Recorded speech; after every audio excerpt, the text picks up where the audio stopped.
السلام علیکم ورحمۃ اللہ وبرکاتہ۔ آسان اصول فقہ کے اسباق ہمارے چل رہے تھے۔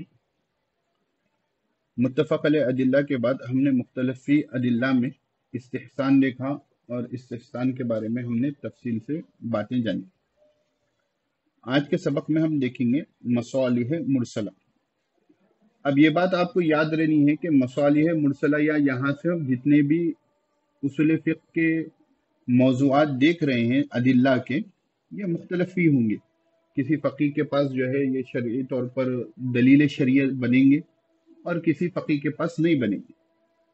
جس فقیہ کے پاس یہ دلیل شریعہ بنیں گے ان کے پاس اپنی دلیل ہوگی، اور جن کے پاس نہیں بنیں گے ان کے پاس اپنی دلیل ہوگی کہ یہ ہم اس کو بنیادی شریعت کی دلیل ہم نہیں مانتے۔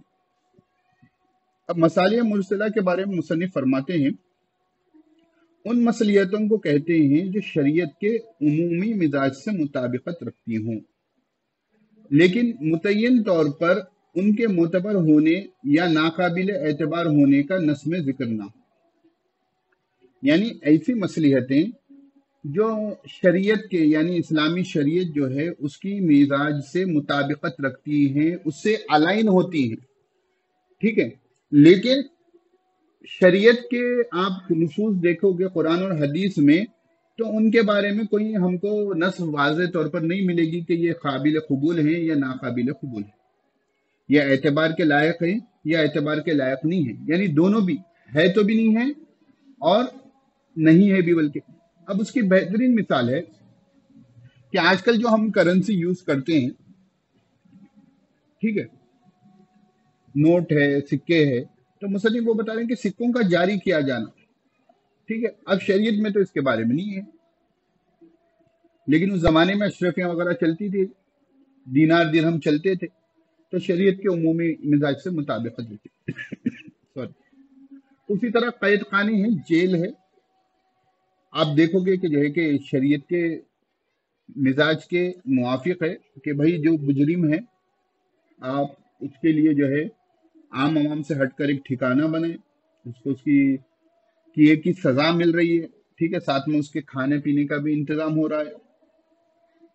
تو مصنف فرما رہے ہیں کہ جو ہے کہ یہ کون سی مثالیں ہیں کہ یہ شریعت کے عمومی مزاج سے تو مطابقت رکھتی ہیں لیکن متعین طور پر ان کے معتبر ہونے یا نہ ہونے کی دلیل نہیں ہے۔ اسی طرح زمین وغیرہ کی جو خریداری کی جاتی ہے اس میں رجسٹری کا نظام ہے، پیپر بناتے ہیں، باضابطہ ایک پروسیس ہوتا ہے رجسٹریشن کا۔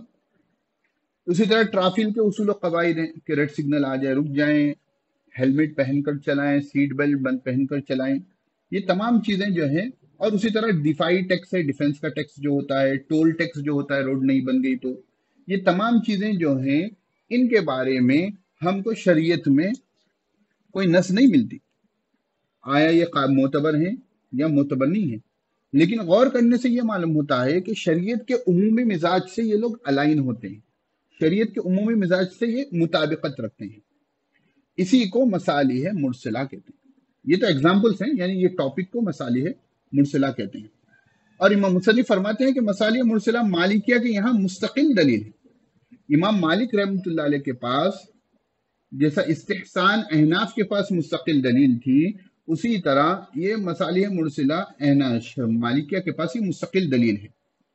احناف کے نزدیک بھی ایسی مصلیحتوں پر عمل کیا جائے گا، البتہ عمل کرنے کے لیے 4 شرطیں۔ مصالح مرسلہ پر عمل کیا جائے گا لیکن عمل کرنے کے لیے کیا ہے؟ احناف کے پاس 4 شرطیں۔ پہلی چیز، وہ مصلحت معقول ہو جس کو طبیعت سلیمہ قبول کرتی، عقل میں آنے والی بات ہو، اور اس کی ریزننگ جو ہے ایک عام انسان جس کا مزاج بگڑا ہوا نہیں ہے وہ اس کو قبول کرتا۔ بگڑے ہوئے مزاج والے تو LGBTQ کو بھی قبول کر رہے ہیں، ٹھیک ہے نا، مزاج بگڑا ہوا نہ ہو، طبیعت سلیمہ ہمیشہ کنڈیشن رہے گی۔ دوسرے نمبر پر ہے وہ مصلحت عملاً پائی جاتی ہے، محض موہوم نہ ہو۔ ایسا نہیں کہ آپ نے جو ہے ذہنی پلاؤ پکایا، آپ نے کیا بولتے اپنے اس کو کچھ ورڈ استعمال کرتے نا، آپ نے اپنی طرف سے جو ہے ایک سینیریو بنایا، ایسا سینیریو ہوگا تو یہ ہوگا، یہ ہوگا تو یہ ہوگا، اس میں اس کی ضرورت پڑے گی، لیکن وہ سینیریو جو ہے عملاً پایا نہیں جاتا، بس وہ آپ کے ذہن کا سے بنایا ہوا ہے، موہوم ہے، وہم سے اس میں مفعول ہے موہوم۔ تیسری چیز ہے وہ مصلحت عام ہو، کسی خاص شخص کی مصلحت ملحوظ نہ ہو۔ دیکھو شریعت ہر ایک کے لیے ہے، تو کسی خاص کے لیے ہم کوئی اصول وضع نہیں کریں گے، ہاں نہیں انہوں ہے، اچھا یہ لوگ بلینر ہے ان کے لیے یہ اصول، اچھا یہ لوگ فقیر ہیں ان کے لیے یہ اصول، ایسا شریعت میں نہیں ہوتا۔ ہاں بعض چیزیں ایکسیپشنز ہوں گی انزل الناس منازلہم کے تحت، لیکن شریعت کا جو رولنگ ہوگی وہ سب کے لیے سیم ہوگی۔ نماز فرض ہے تو سب کے لیے فرض ہے، ٹھیک ہے، زکوٰۃ فرض ہے تو سب کے لیے فرض ہے، لیکن وہ پیرامیٹرز میٹ کرنا ہے انیشل کہ کم سے کم اتنا مال ہو۔ چوتھا ہے شریعت میں نہ اس کے معتبر ہونے کا صراحتاً ذکر ہو اور نہ اس کے نامعتبر ہونے کا ذکر ہو۔ یہ امپورٹنٹ پوائنٹ ہے، یہ ڈیفینیشن میں بھی آ گیا تھا۔ شریعت خاموش ہے تو مصالح مرسلہ میں ہے، شریعت خاموش نہیں رہتی تو وہ نص میں چلی جاتی نا۔ اگر نص میں اس کا ذکر موجود رہتا، کرنے کا رہتا تو بھی وہ نص ہوتا، نہیں کرنے کا رہتا تو بھی وہ نص ہوتا۔ تو اس کا نص میں نہ ہونا، قرآن اور سنت میں نہ ہونا، اس سے تو اس کو ہم مصالح مرسلہ کی کیٹیگری میں رکھیں۔ اتنی بات کلیئر ہے؟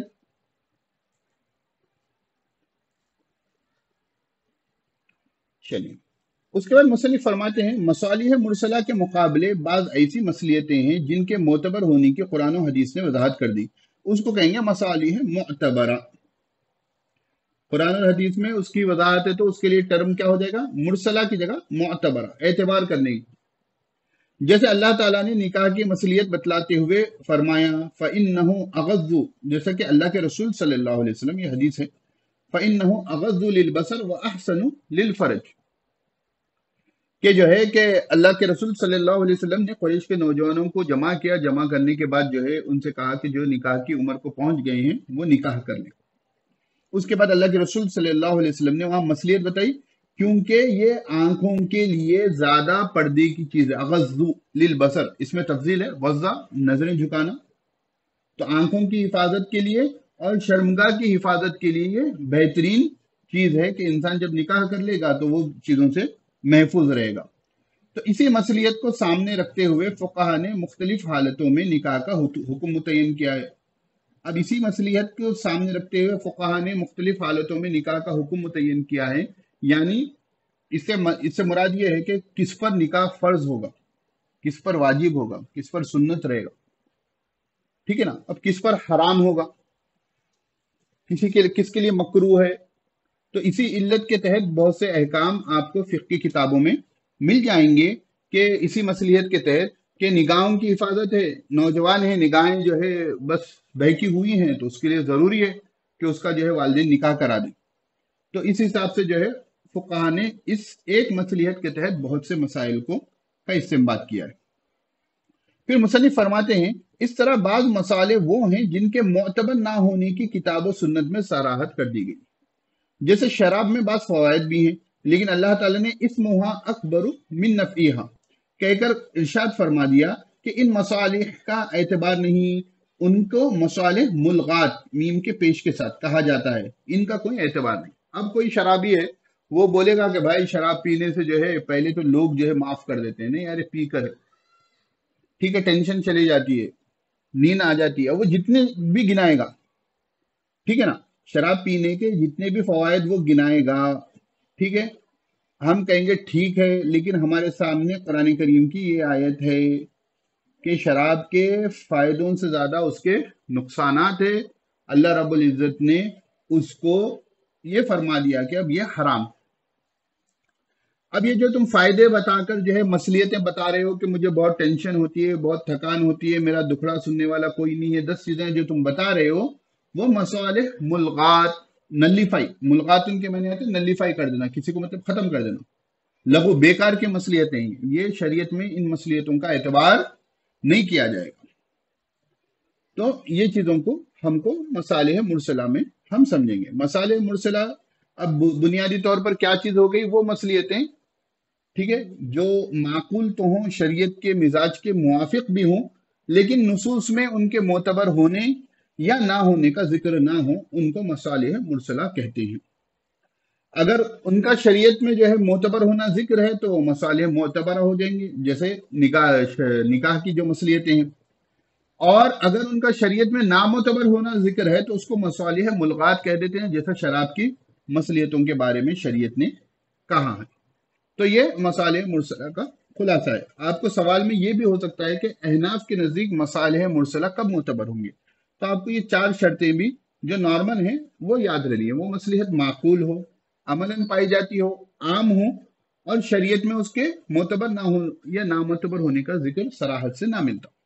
4 پوائنٹ ہے، وہی تعریف کے اندر بھی آپ ان کو ایڈ کر لے سکتے ہیں۔ تو یہ مصالح مرسلہ کا ہمارا سبق مکمل ہوا۔ انشاءاللہ اگلے سبق کو اگلی کلاس میں دیکھیں گے۔ السلام علیکم ورحمۃ اللہ وبرکاتہ۔